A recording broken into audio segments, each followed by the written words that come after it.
Hello everyone. In this video, I'll guide you on how to fix can't add phone number on Steam account and COD Warzone. Phone number required issue.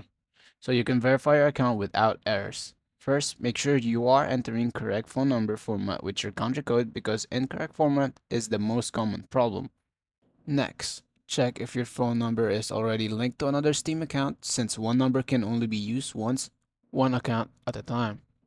After that, wait a few hours if you have tried too many times because Steam may temporarily block verification attempts. You should also disable any VPN or proxy as it can interfere with SMS verification.